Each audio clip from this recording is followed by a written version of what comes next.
तो यहाँ पर बीपीएससी मेंस क्वेश्चन का जो प्रैक्टिस सीरीज चल रहा है, इसके अंतर्गत हमारा अगला प्रश्न है। आप यहाँ पे देख सकते हैं, यूरोपीय कंपनियों का भारत में आगमन का क्या उद्देश्य था?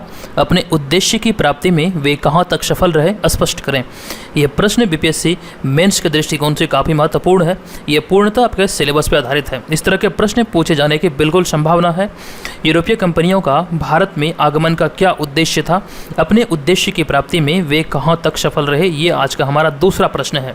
इस श्रृंखला के अंतर्गत आने वाले सभी वीडियो को रेगुलर देखने का आप आदत लगाएं और सभी वीडियो को देखें और अपनी तैयारी को काफ़ी अच्छी बनाएं। तो दोस्तों, यहाँ पर हम इस प्रश्न का उत्तर किस प्रकार से लिखेंगे, यहाँ पे आपको मैं अच्छे से बताऊंगा।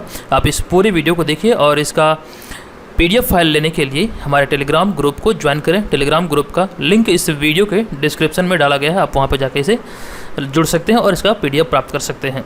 तो यूरोपीय कंपनियों का भारत में आगमन का क्या उद्देश्य था, इसके बारे में यहाँ पे हम लोग डिटेल में जानेंगे और इसके उद्देश्य की प्राप्ति में ये कहाँ तक सफल रहे। तो दोस्तों, हम इस प्रश्न का आंसर इस प्रकार से लिख सकते हैं। प्राचीन काल में ही यूनानियों का भारत आगमन के साथ ही भारत और यूरोप के मध्य व्यापारिक संबंध स्थापित हुआ था। इसके अलावा पूर्व मध्यकाल में एशिया और यूरोप के बीच व्यापार अरब देशों की व्यापारियों की मध्यस्थता से होता था और यह व्यापार स्थल मार्ग से होता था। परंतु तुर्की साम्राज्य का 1453 ईस्वी में कुस्तुनतुनिया पर अधिकार हो जाने के कारण स्थल मार्ग से व्यापार अवरुद्ध हो गया, जिसके परिणाम स्वरूप यूरोपीय व्यापारी कंपनी एक वैकल्पिक और सुरक्षित मार्ग तलाशने लगे थे। जो भी व्यापार होती थी वो स्थल मार्ग से होता था, लेकिन 1453 ईस्वी में तुर्की साम्राज्य का कुस्तुनतुनिया पर अधिकार हो जाने के कारण ये जो मार्ग था स्थल मार्ग, वो पूरी तरह से बाधित हो गया, अवरुद्ध हो गया और इसके परिणाम स्वरूप यूरोपीय कंपनियां एक अलग से विकल्प तैयार करने में जुटी हुई थी और इसे तलाशने में लगी हुई थी।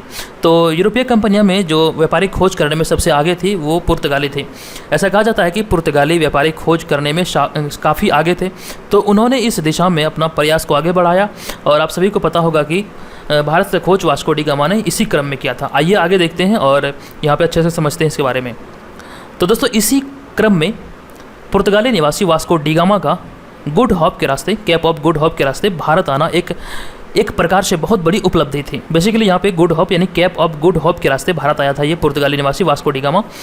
तो ये एक प्रकार से बहुत बड़ी उपलब्धि थी। एक तो भारत अर्थात यानी कि पूर्व में, यूरोप से पूर्व में भारत पड़ता है, तो कह सकते हैं कि एक तरफ से भारत यानी कि पूर्व की ओर अपना रास्ता का खोज हुआ उसका, और दूसरी बात यह हुई कि व्यापार करने का मार्ग मिला जो कि एक सुनहरा अवसर था। पूर्व में व्यापार करने का मार्ग मिला जो कि एक प्रकार से सुनहरा अवसर था। और प्राचीन समय से भारत को सोने की चिड़िया भी कहा जाता था, क्योंकि प्राचीन समय से ही भारत सभी चीज़ों में परिपूर्ण था।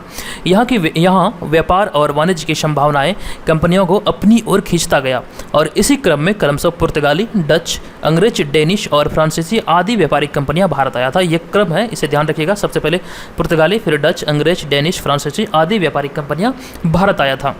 तो यहाँ पर बात आया है कि Vasco da Gama Cape of Good Hope के रास्ते भारत आया था। तो ये वास्को डी गामा जो आया था 1498 ईस्वी में कालीकट के तट पे उतरा था। ये जमोरिन ने यहाँ का जो शासक था जमोरिन, इन्होंने इसका काफ़ी अच्छी तरीके से स्वागत किया था। और उसके बाद कहा जाता है कि ये यहाँ से मसाला आदि सामग्री जब लेकर पुर्तगाल पहुँचा, वहाँ पर इसे 60 गुना मुनाफा कमाया था। तो ये सभी चीज़ें थी जो पुर्तगालियों यानी कि यूरोपियों को भारत की ओर आकर्षित करती चली गई और यहाँ पर एकदम से अपने साम्राज्य को स्थापित करने, व्यापार को आगे बढ़ाने में काफ़ी योगदान दिया। सबसे पहले तो यहाँ पे आया था ये व्यापार करने के लिए, लेकिन इसका उद्देश्य कुछ और धीरे धीरे बनता गया। अब आगे देखेंगे प्रश्न में इसके उद्देश्य के बारे में, ये अपने उद्देश्य में कहाँ तक सफल रहा था। आप अपने प्रश्न को इस तरह से अपने शब्दों की सीमा को घटा बढ़ा के लिख सकते हैं। बेसिकली आपको थ्योरी पता होना चाहिए कि थ्योरी आखिर इसका है क्या, उसके बाद ही आप अपना आंसर अच्छी तरह से लिख पाएंगे, अन्यथा आंसर लिखने में आपको काफ़ी दिक्कत होगी। तो उसके बाद आगे बढ़ते हैं और यहाँ पर सभी व्यापारिक कंपनियाँ भारत में व्यापार करने के लिए ही आई थी। शुरुआत में सभी का उद्देश्य भारत में व्यापार करना था।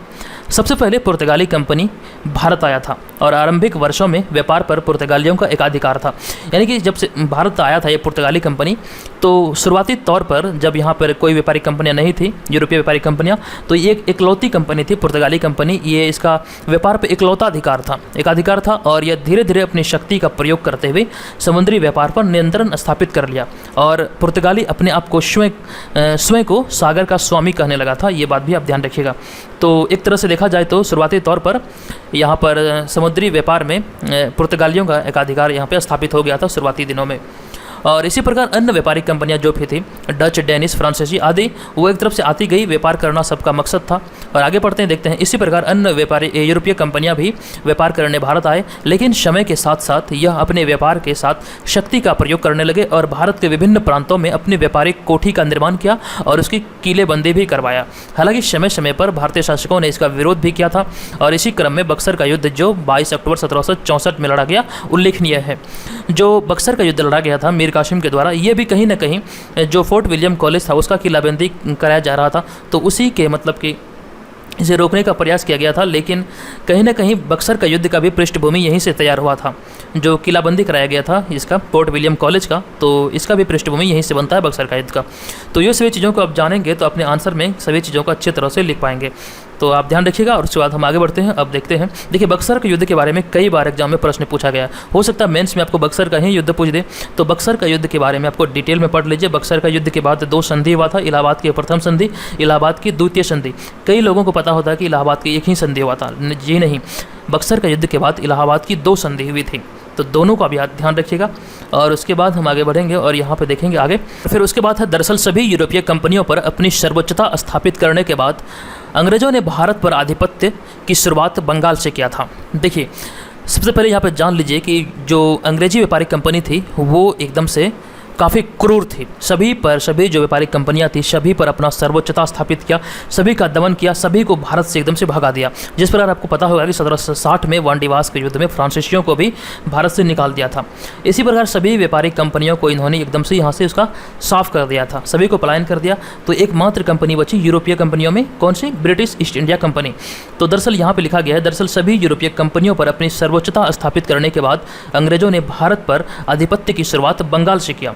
देखिए बंगाल मुगल प्रांत का सबसे समृद्ध प्रांत था जो अंग्रेजी कंपनी को काफ़ी आकर्षित किया, क्योंकि देखिए यहाँ पे बंगाल जो मुगल साम्राज्य का काफ़ी समृद्ध प्रांत था, यहाँ पर व्यापार और वाणिज्य की काफ़ी संभावनाएं थी। तो यहाँ से ब्रिटिश ईस्ट इंडिया कंपनी का जो आप कह सकते हैं कि इसका एक तरह से नीति जो था इसका अनुपालन हो सकता था, जो इसकी इच्छा थी यहाँ से इसका पूरा हो सकता था। चूँकि British East India company Bharat व्यापार करने के लिए आई थी, लेकिन यहाँ की समृद्धि को देखकर धन संपत्ति अर्जित करके जल्द से जल्द ब्रिटेन लौटने की होड़ में लग गए और फिर बंगाल पर नियंत्रण स्थापित कर वहाँ से धन संपत्ति अर्जित करना ब्रिटिश साम्राज्यवादी हितों के अनुकूल था और उन्होंने ऐसा ही किया। इसके पश्चात दक्षिण भारत में मैसूर मराठा की बढ़ती शक्तियों को रोका तथा उस पर ब्रिटिश शक्ति को स्थापित किया। देखिए यहाँ पर समझिए, ब्रिटिश ईस्ट इंडिया कंपनी ने भारत पर अपनी सर्वोच्चता स्थापित करने के लिए बंगाल से इसका शुरुआत किया था। तो बंगाल में जितनी भी इसकी धन संपत्तियाँ अर्जित होती थी, जो दस्तक दिया गया था, दस्तक ये ऐसा शुल्क मुक्त एक प्रमाण पत्र था, यानी कि कंपनी को बिना किसी शुल्क के उस क्षेत्र में किसी क्षेत्र के लिए दिया जाता था कि उस क्षेत्र में बिना किसी शुल्क के ये व्यापार कर सकता था। तो दस्तक का एकदम से दुरुपयोग किया गया था, एकदम बुरी तरह से। देखिए दस्तक जो दिया गया था एक कंपनी को दिया गया था, ब्रिटिश ईस्ट इंडिया कंपनी को। यहाँ पर होता यह था कि जो भी ब्रिटिश ईस्ट इंडिया कंपनी के कर्मचारी थे वे लोग अपना पर्सनल व्यापार करने के लिए, यानी कि निजी व्यापार करने के लिए इसका दुरुपयोग करते थे।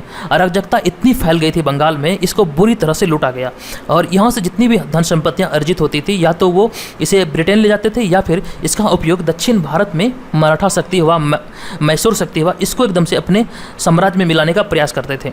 तो कहीं ना कहीं ब्रिटिश ईस्ट इंडिया कंपनी एकदम से जो व्यापार करने की स्वेच्छा से यहाँ पे आई थी वो कहीं व्यापार से हटके कुछ अन्य काम करने में लग गई थी। तो धीरे धीरे इसका परिणाम कुछ और हुआ, आइए जानते हैं उसके बारे में।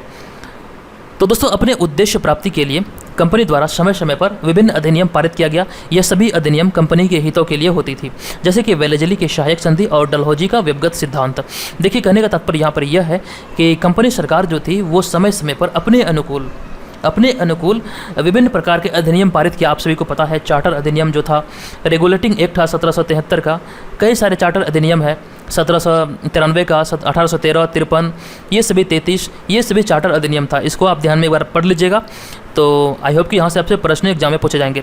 तो विभिन्न प्रकार के अधिनियम का पालन इन्होंने किया, लागू किया और इसमें सबसे जो महत्वपूर्ण था ये डलहौजी का व्यवगत और वेलेजली का सहायक संधि था।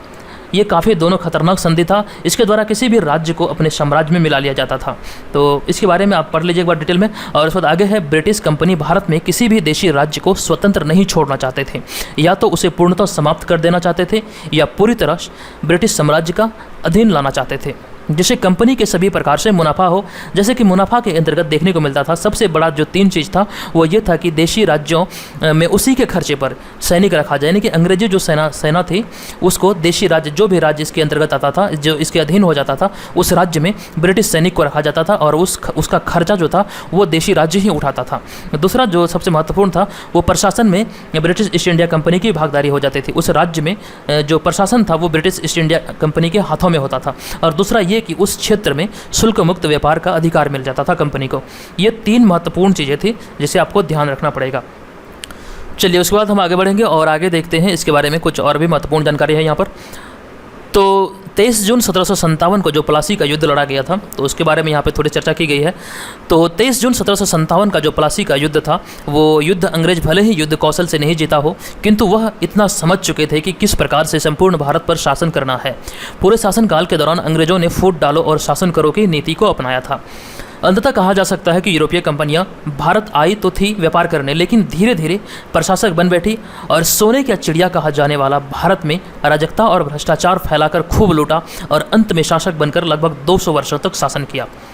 ये प्रश्न आपको कैसा लगा, आप इसे नोट डाउन कीजिए। आप चाहें तो इसका PDF भी डाउनलोड कर सकते हैं। हालांकि PDF आने में हो सकता है देरी हो, लेकिन यहाँ पे आप स्क्रीनशॉट ले सकते हैं, आप यहाँ पे लिख सकते हैं और इस प्रश्न में आप अपने अनुसार इसे मॉडिफाई कर सकते हैं, शब्दों की सीमा को बढ़ा सकते हैं, घटा सकते हैं। मेरे तरफ से इसे पूरा प्रयास किया गया कि एक अच्छा आंसर आप लोगों को प्रोवाइड कराया जाए। तो दोस्तों आई होप कि आप लोगों को इस वीडियो से हेल्प मिला हो। तो प्लीज़ अगर आपको इस वीडियो से हेल्प मिला हो तो वीडियो को लाइक करें, कमेंट करें और अपने दोस्तों के साथ जरूर शेयर करें। अगर पहली बार आप हमारे चैनल पर विजिट किया तो चैनल को सब्सक्राइब करके बेल आइकन को जरूर दबाएं, ताकि इस चैनल पर आने वाले सभी वीडियो का नोटिफिकेशन आप तक जरूर पहुँचे। और यहाँ पे आपको स्क्रीन पर दिख रहा है कि टेस्ट सीरीज ज्वाइन करने के लिए हमारे पेड ग्रुप को ज्वाइन करें। 66वें BPSC के लिए एक टेस्ट सीरीज का आयोजन किया जा रहा है, आप चाहें तो इसे ज्वाइन कर सकते हैं। चलिए धन्यवाद।